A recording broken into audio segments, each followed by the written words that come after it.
The complication rates associated with hernia repair are low. Synthetic mesh is safe to use in the groin and in the abdominal wall with low risks of infection or chronic pain. Hello, my name is Rhodri Codd. I'm a general and colorectal surgeon based in Newport, South Wales. I work at St Joseph's Hospital.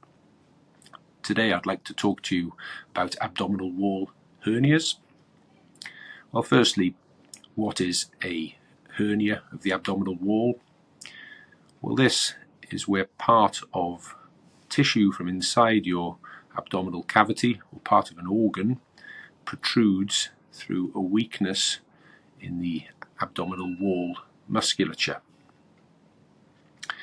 The common sites for these hernias are either in the groin, such as an inguinal hernia, or rarely a femoral hernia, and also near the belly button. These are called para-umbilical hernias. You can also develop a hernia if you've had previous surgery to the abdominal wall. These types of hernias are called incisional hernias.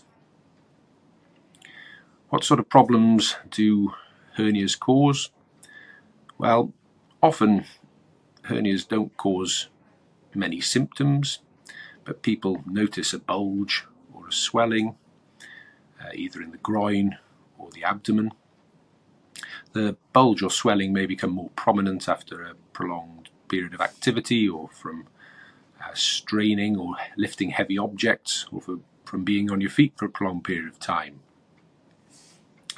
Some people may notice some discomfort or a dragging sensation related to the hernia, and the hernias over time may become larger in size, more visible, and sometimes may start to become more painful. There are certain complications that can occur related to a hernia. If part of the tissue or organ within the hernia gets stuck or incarcerated, then this can become a problem, particularly if part of the bowel becomes stuck there. You can develop bowel obstruction and symptoms such as vomiting, abdominal distension, and absolute constipation, meaning that you're not passing any motion or wind from the bottom end. If the hernia then loses its blood supply, this is called a strangulated hernia, and this can make a patient quite unwell and may require emergency surgery to deal with the hernia. How do we diagnose a hernia?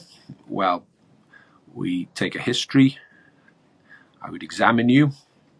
I'd look for a bulge, and then we would feel for an expanding mass when you cough.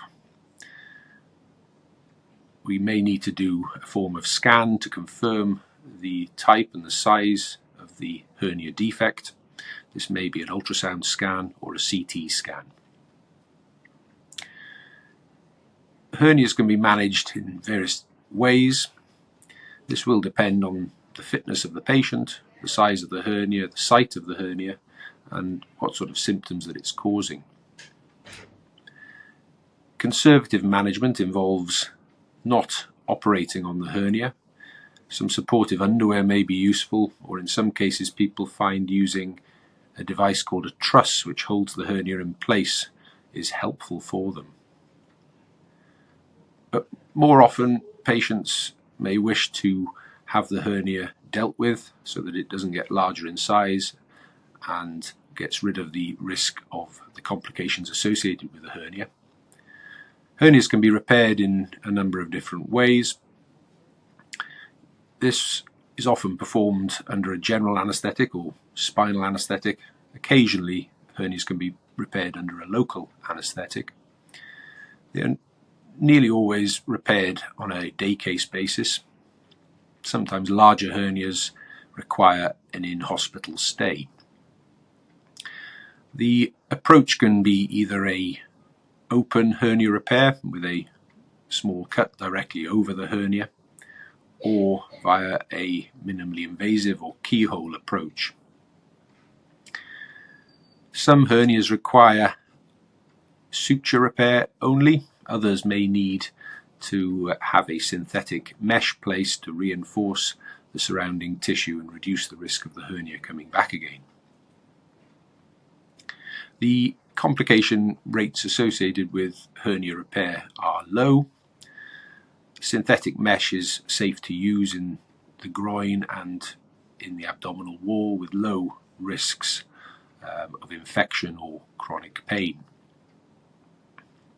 If you'd like to see me, for me to assess your hernia and to discuss treatment options, then you can book an appointment via the Doctify website or St Joseph's Hospital switchboard.